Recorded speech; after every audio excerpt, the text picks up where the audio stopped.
Hindi ako nagpapatawa, ma'am. Pero hindi po kami natatawa. Mr. Chair, wag mong gawing katatawanan Well, hindi ang na. hearing na ito. Eh, sinasabi ko sa iyo. Well, excuse me, Tingin mo, point of order. ganun ako Point of gagago? order, Mr. Chair. Kanina Hindi, sinabihan na natin na may rule na bawal gumamit ng manaswang salita or hindi magandang salita. Am I that stupid?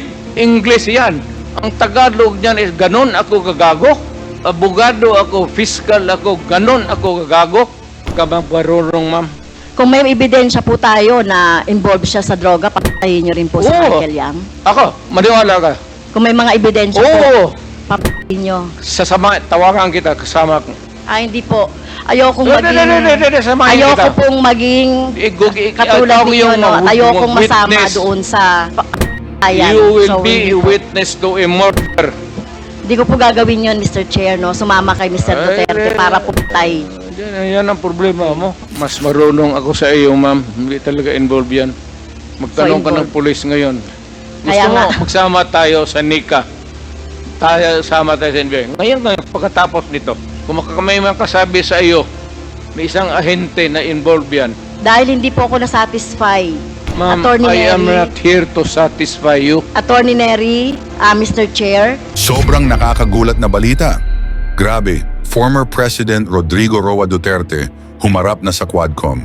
Naging mainit ang unang salpukan nila sa Congress. Ayon sa nakalap nating impormasyon, palaban ang mga naging sagot ni former President sa pagtatanong. Isa-isa niya sinagot ang mga tanong sa kanya ng mga congressman. Naging mainit ang salpukan nila ni Franz Castro. Pero ang talagang gumulat di umano sa mga congressman ay ang makapanindig balahibong sinagot sila ni Duterte. Tara panoorin natin. Ikaw yan, sir. Nagsabi na we will cite him in contempt. Contempt, sir. Priso yan eh. Mr. Chairman, So- The next to interpolate, yes, Congressman Paduano. the former president is not yet recognized in telling this committee and me to cite you in contempt. I never cited you in contempt. But, believe you me, I will not hesitate to cite it in contempt if you violate these proceedings. The internal rules, I will invoke Section 11, and your former congressman, and you know that. I never cited you in contempt. Mr. President, well, in fact, I just raised a point of order. Kaya, sir, takot ako sa iyo. Hindi. Thank you. Hindi ka dapat matakot Yeah. for as long as you follow the rules Big of this ako, sir. committee and you respect the members of this committee. I will Thank you, Mr. Chairman. behave, sir, because of you. Thank you, Congressman Paduano. The next to interpolate is Congresswoman Franz Castro. You have 10 minutes.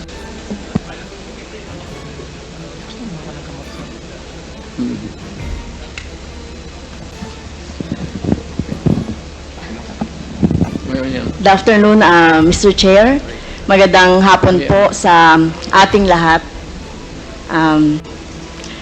Maraming salamat at dumalo si Mr. Duterte dito sa meeting natin sa Quadcom, no.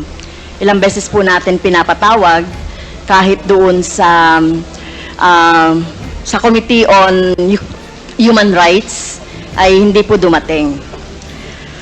So, yung unang tanong ko po, Mr. Chair, ito pong war on drugs, nung panahon po ni Mr. Duterte, sa tingin po ba ng ating resource person, Mr. Chair, may na-accomplish po itong war on drugs? I had to do it because it was demanded of the time.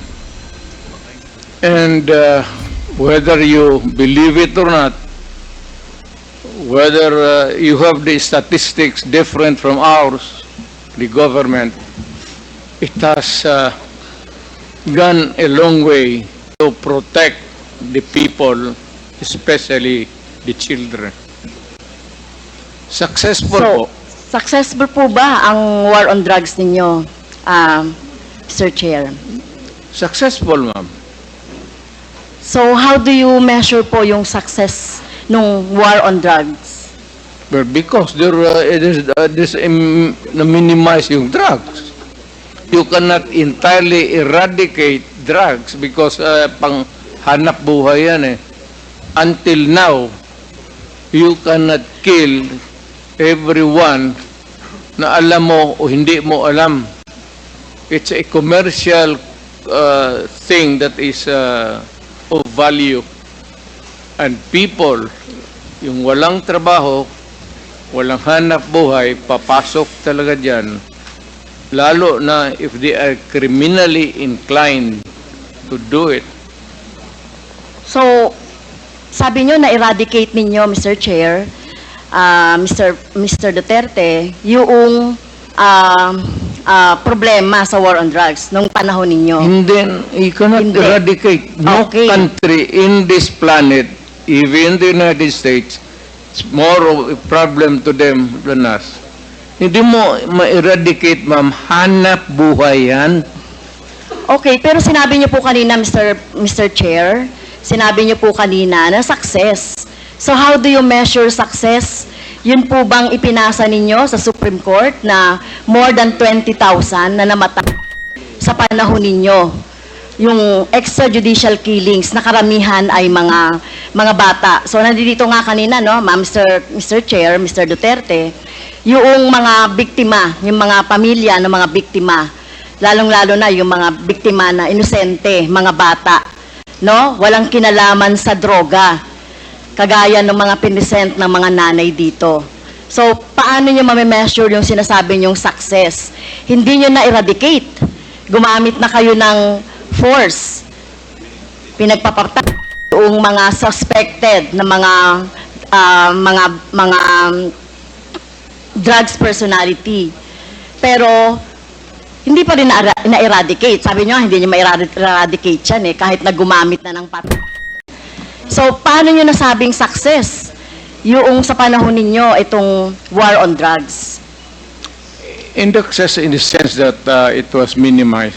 Hindi naman that's a relative word. Pero, you know, I cannot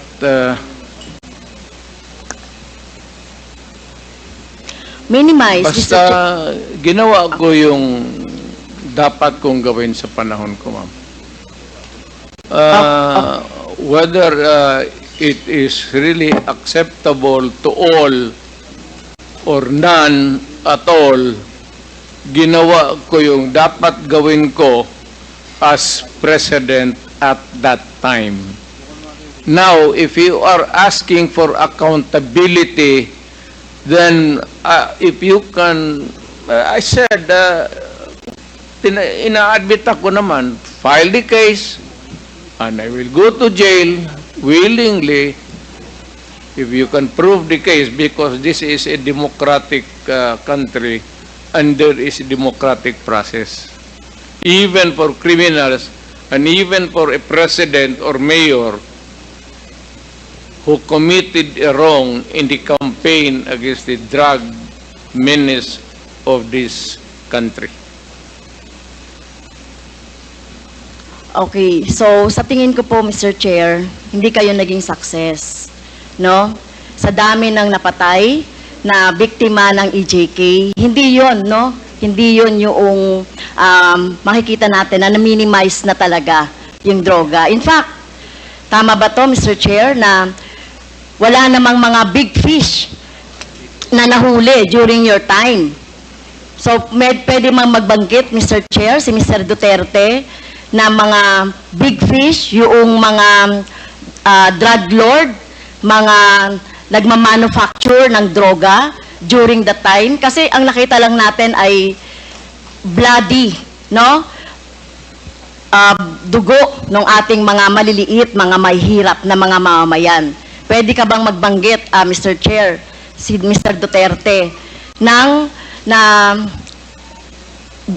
drug lord o malalaking smuggler ng droga na or nahuli or napakulong sa panahon mo? Ma'am, magtanong ako.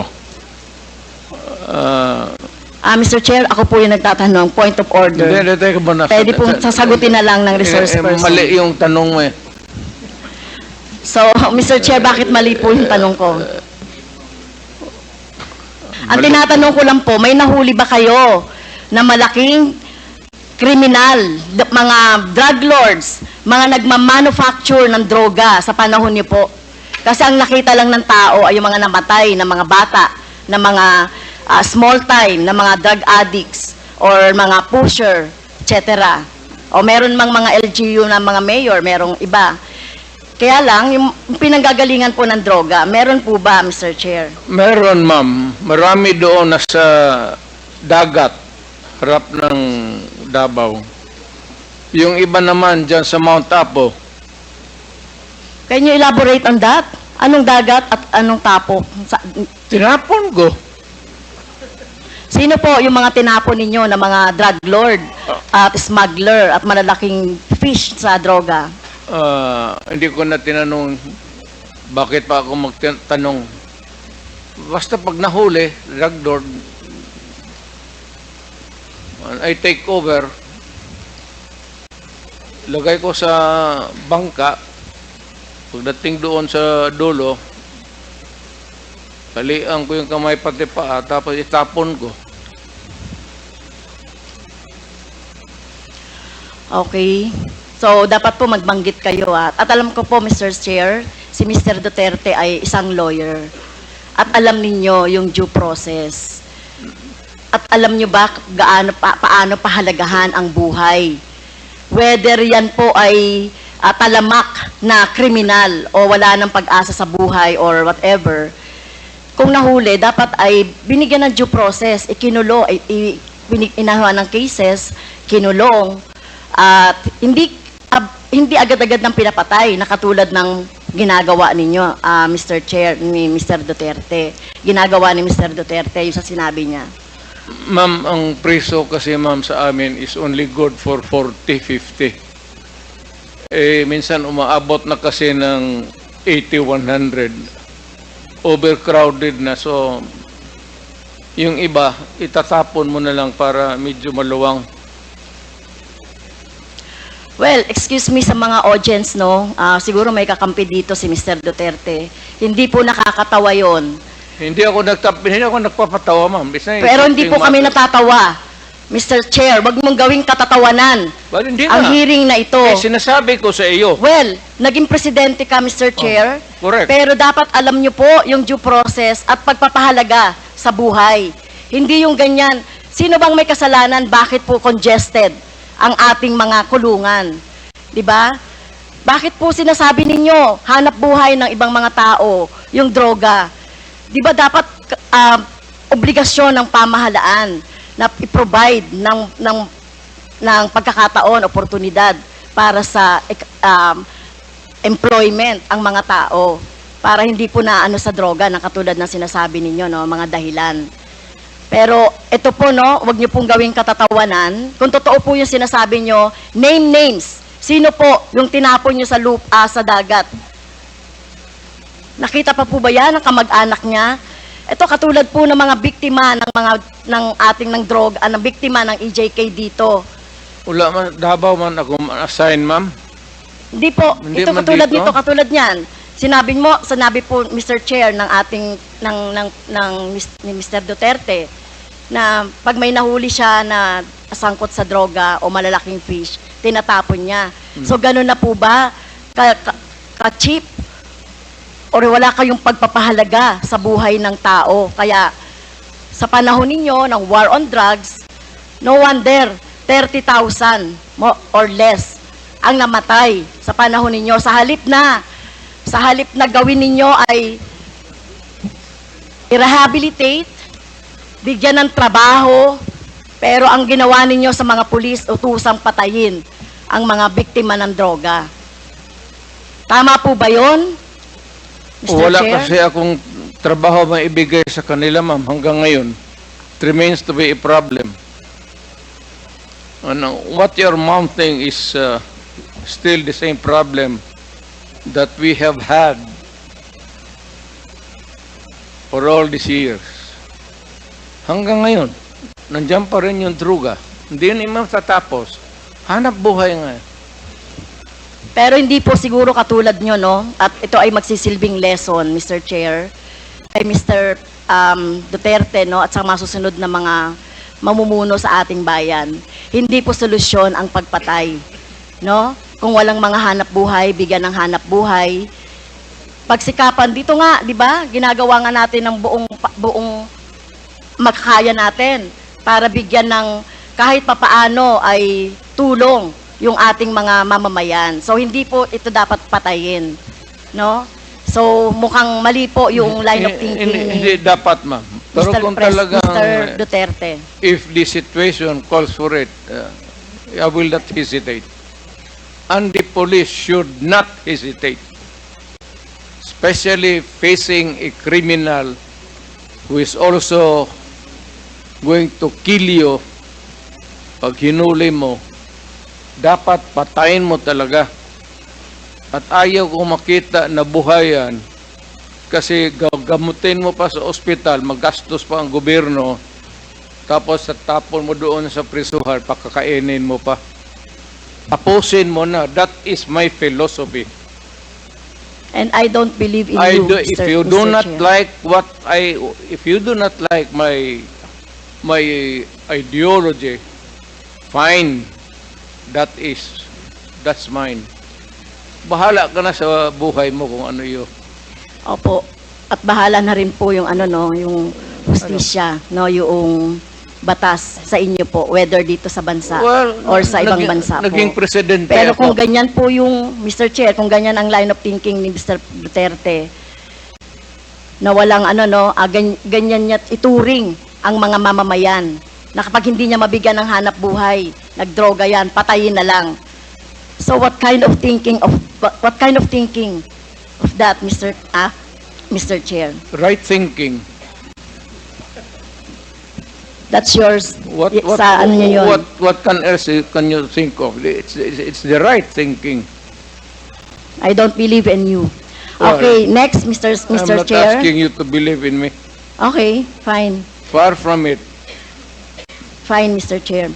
In same Senate hearing, Mr. Chair, Mr. Duterte said, encourage the criminals to fight. Encourage them to draw their guns. Yan ang instructions ko. And the only way na hindi kayo makulong, and to justify the killing is bigyan mo talaga ng panahon na lumaban. Okay? So, madalas po, Mr. Chair, nababanggit dito, self-defense ng mga pulis, yung ginagawa nilang pagbaril o pagpatay sa mga biktima ng or yung mga hinuhuli nila at pinapatay nila. So, as a lawyer, Mr. Chair, tanungin ko si Mr. Duterte, ano po ba yung elements of self-defense? When your life is placed in danger, whether as a civilian or a police, you have the right to defend. And if your life is in danger, kill the idiot in front of you, or you will die as an idiot. At yung criminal, malayang must have the satisfaction of doing his thing. Okay, yun po ba, as a lawyer, yun po yung inyong alam tungkol doon sa elements ng self-defense?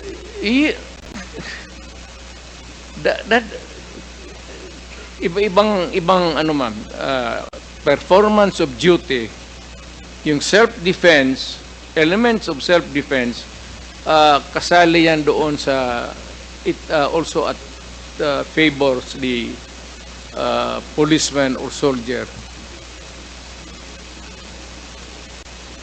Isa lang ang standard niyan, ma'am. Are you in danger of losing your life in front of a person, whether really criminal or your enemy? Galit mo. And there's a confrontation, a violent activity ensues. And if your life is in danger, put the idiot down. Rather mamatay ka Ano ba itong buhay na ito? Okay. Magpadrama pa tayo. Thank you po, Mr. Chair. Salamat. So sinasabi niyo po, encourage the criminals to fight. Okay? Encourage them tama to yan. draw their guns. Drama yan. Okay? So ang elements po ng self-defense ay, ang alam ko po, no, sa turo ng mga abogado, ay kung merong unlawful aggression. Eh yung bata po, meron bang yung napatay na mga bata, yung mga napatay na mga basta na lang nakursunadahan, etc. So wala ditong elements of self-defense, no? Number 2, reasonable necessity of the means employed to prevent or repel. So ang nangyari na po, pinatay na agad no? Pinatay na agad yung biktima. Pangatlo po, yung lack of sufficient provocation on the part of the person defending himself. Pero sinasabi dito, sufficient provocation. Mr. Chair, mismo nga sa presidente, dating presidente, si Mr. Duterte, sinabi mo na nga sa instructions mo doon sa inyong mga pulis, encourage the criminals to fight, palabanin. Okay? At narinig ko pa nga minsan ay kung walang baril ay bigyan ng baril. So encourage. So saan po dito yung elements of self-defense na sinasabi po ng mga pulis ninyo? Pero kayo po, kapag kapag yung time na nandiyan na yung biktima o nandiyan na yung suspect, kayo po talaga gusto nyo patay talaga agad. I mean, I do not mean to be discourteous, Mr. Chair. Like to advise the lady to pag siyang pumasok diyan sa aggression, you'd never understand that. Wag na lang. Your hypothetical Hindi, Mr. Chair, si Mr. Duterte mismo nagsabi agad, wala bang pagkakataon na mabigyan na mabigyan ng pagkakataon yung suspect or yung gustong mahuli. Ang concept niyo talaga patayin agad ang mga kriminal o yung mga addict o yung mga pusher. Pero ang tanong ko nga, hindi niyo ginawa yan sa mga drug lords. Okay? Hindi kayo nang huli ng mga manufacturer ng drugs. Pero yung mga maliliit, ganyan ang tingin ninyo, ano? Yung mga kriminal na sinasabi ninyo. Ganyan niya tratuhin. ganon ako gagago. Excuse me, Tingin mo, point of order. ganon ako gagago? Point of order, Mr. Chair. Kanina sinabihan na natin na may rule na bawal gumamit ng manaswang salita or hindi magandang salita. I'm using a word. Ganon, am I that stupid? English yan. Ang Tagalog niyan is ganon ako gagago.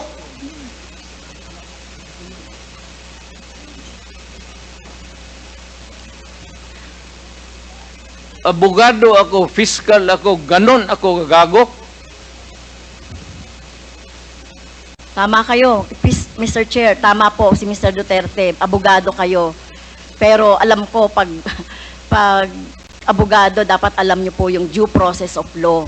Alam nyo pong igalang ang karapatan at buhay ng tao, Mr. Chair. Huwag ka magbarurong, ma'am.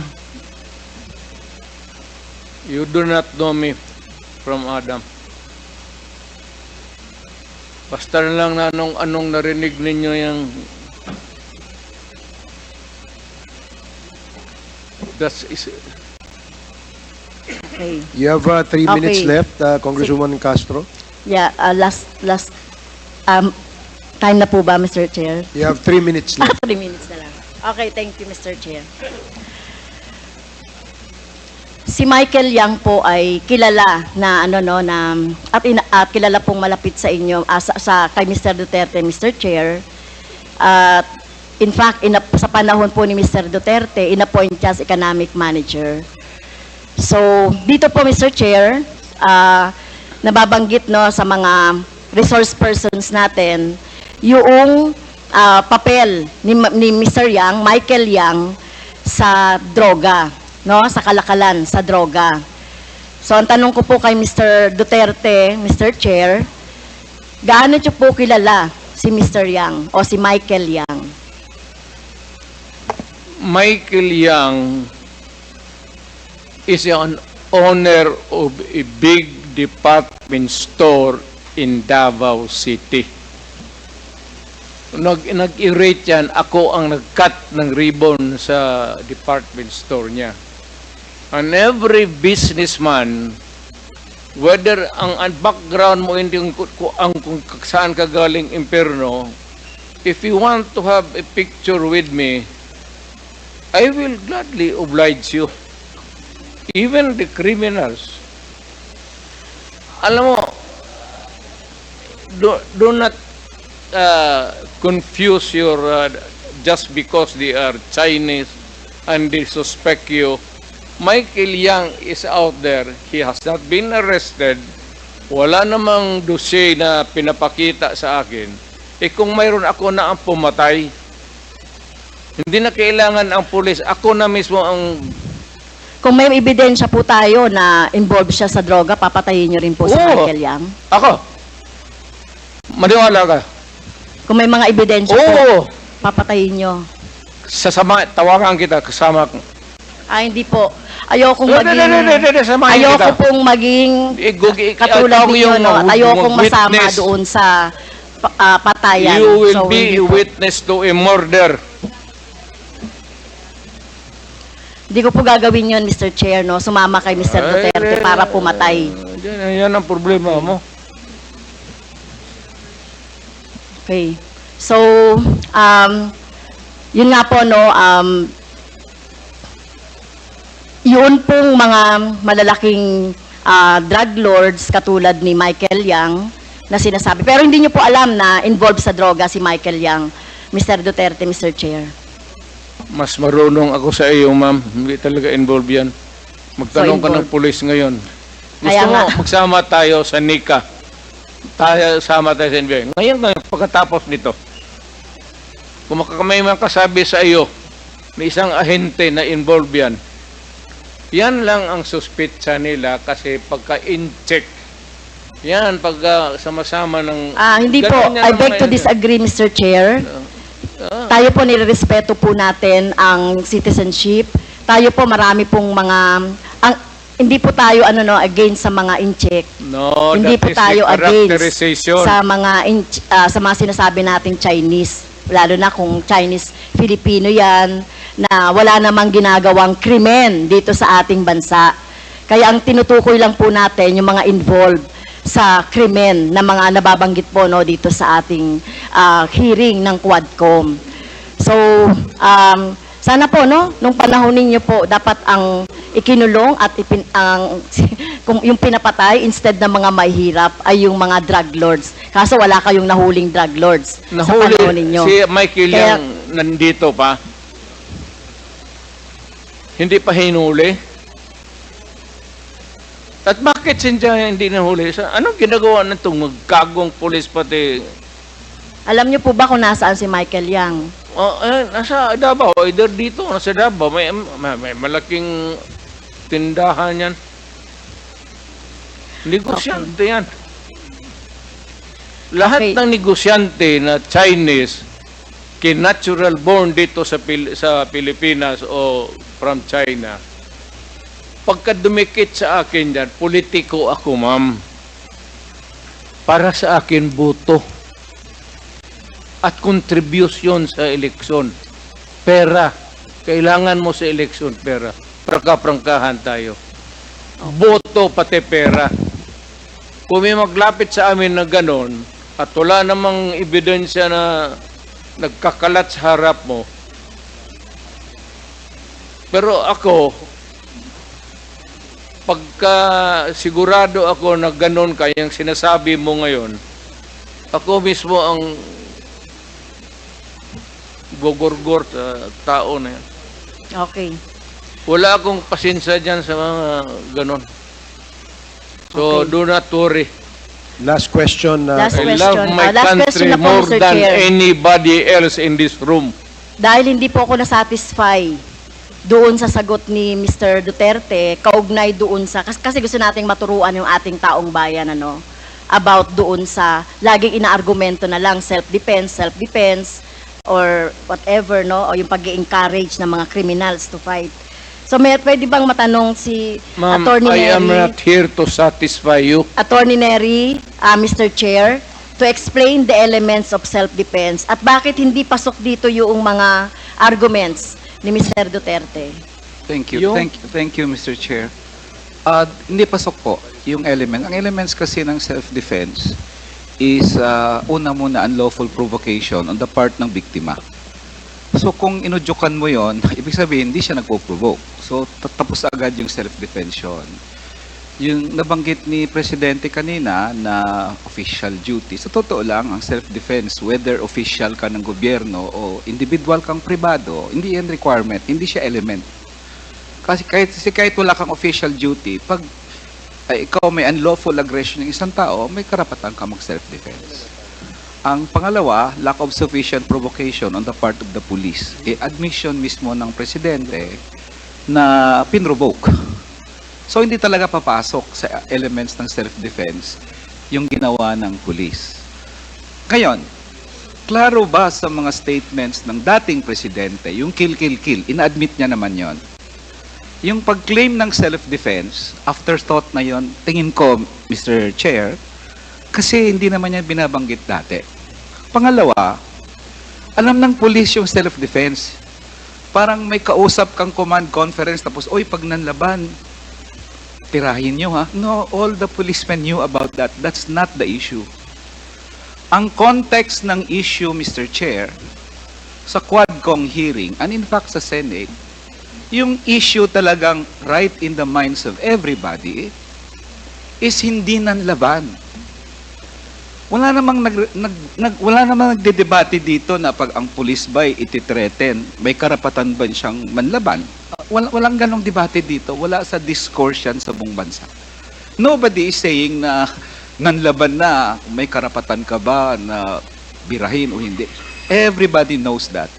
Pero ang issue dito na ina-avoid ng kapulisan for a long time at ng administrasyon ni President Duterte, yung issue ng hindi talaga nanlaban.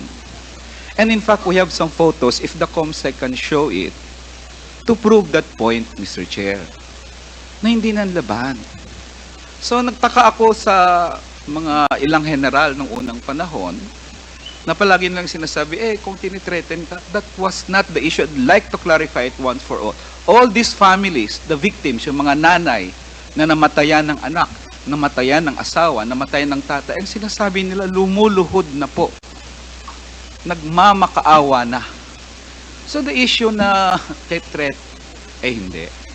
Pero very frank naman ang dating presidente kanina, ina-admit niya naman na hindi naman nanlaban, di ba?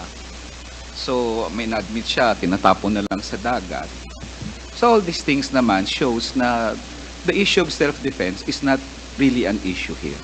So the answer of the president as to the elements of the crime of self-defense is not on point, to say the least. And in fact, parang magkakaproblema ngayon ang mga pulis sa RTC kung saan sila kinakasuhan because the element of self-defense was already taken away. Okay. Thank you, Mr. Chair. The issue was Thank you, not Mr. raised Chair. by me. I was just responding. Hindi ako mag-issue ng self-defense diyan kung bakit ako mag-yak-yak ng self-defense kung hindi yan binote out dito sa forum na ito. Sige po. Actually, ganito yan. May I be allowed to? Ang issue talaga dyan is yung police na pinapatay. At ang police kung pumapatay, sa totoo lang, if they are out there to kill for whatever reason, legal or not, itong mga hindi yan binabaril yan. Hindi yan hinaharap na sa self-defense. Wala yung self-defense. Sige po. Salamat po sa paliwanag ninyo. Gagagong pulis ang mag-istorya ng self-defense niya. Ngayon, ikaw, bilang Pilipino, ano ang masasabi mo at reaksyon sa balitang ito? Mag-iwan ka ng komento sa ibaba at atin pong babasahin isa-isa.